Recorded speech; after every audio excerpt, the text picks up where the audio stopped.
వందనాలండి. ఈరోజు మనం పేతురు రాసిన 2వ పత్రికలో మొదటి అధ్యాయాన్ని చదువుకుందాం.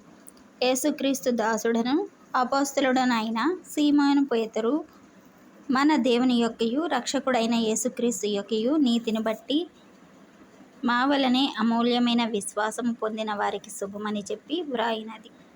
తన మహిమను బట్టియు గుణాతిశయమును బట్టియు మనలను పిలిచిన వాని గూర్చిన అనుభవ జ్ఞానము మూలముగా ఆయన దైవశక్తి జీవమునకును భక్తికిని కావలసిన వాటన్నిటినీ మనకు దయచేయుచున్నందున దేవుని గూర్చినట్టియు మన ప్రభువైన యేసును గూర్చినట్టియునైన అనుభవ జ్ఞానం వల్ల మీకు కృపయు సమాధానమును విస్తరించునుగాక. ఆమేన్. మహిమ గుణాతిశయములను బట్టి ఆయన మనకు అమూల్యములను అత్యధికములనైన వాగ్దానములను అనుగ్రహించి ఉన్నాడు. దురాశను అనుసరించుట వలన లోకమందున్న భ్రష్టత్వమును ఈ వాగ్దానముల మూలముగా మీరు తప్పించుకొని దేవ స్వభావమునందు పాలివారగునట్లు వాటిని అనుగ్రహించెను. ఆ హేతువు చేతనే మీ మట్టుకు మీరు పూర్ణ జాగ్రత్త గలవారై మీ విశ్వాసమునందు సద్గుణమునందు జ్ఞానమును, జ్ఞానమునందు ఆశానిగ్రహమును, ఆశానిగ్రహమునందు సహనమును, సహనమునందు భక్తిని, భక్తియందు సహోదర ప్రేమను, సహోదర ప్రేమయందు దయను అమర్చుకొనుడి. ఇవి మీకు కలిగి విస్తరించిన ఎడల అవి మన ప్రభువైన యేసుక్రీస్తును గూర్చిన అనుభవ జ్ఞానము విషయముల్లో మిమ్మును సోమరులైనను నిష్ఫలులైనను కాకుండా చేయును. ఇది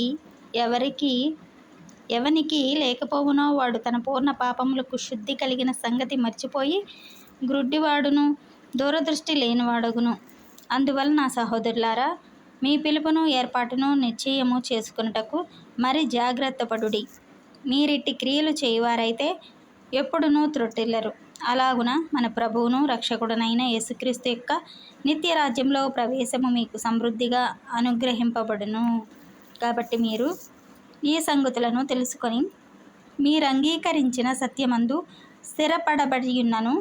వీటిని గూర్చి ఎల్లప్పుడూ మీకు జ్ఞాపకము చేయుటకు సిద్ధంగా ఉన్నాను. మరియు మన ప్రభువైన యేసుక్రీస్తు నాకు సూచించిన ప్రకారము నా గుడారమును త్వరగా విడిచిపెట్టవలసి వచ్చినని ఎరిగి నేను ఈ గుడారంలో ఉన్నంతకాలము ఈ సంగతులను జ్ఞాపకం చేసి మిమ్మును రేపుట న్యాయమని ఎంచుకొనుచున్నాను. మృతి పొందిన తరువాత కూడా మీరు నిత్యము వీటిని జ్ఞాపకము చేసుకున్నట్లు జాగ్రత్త చేతును. ఏలైనగా చమత్కారంగా కల్పించిన కథలను అనుసరించి మన ప్రభువైన యేసుక్రీస్తు యొక్క శక్తిని, ఆయన రాకడను మేము మీకు తెలుపలేదు గాని ఆయన మహత్యమును మేము కన్నులారా చూచిన వారమై తెలిపితిమి.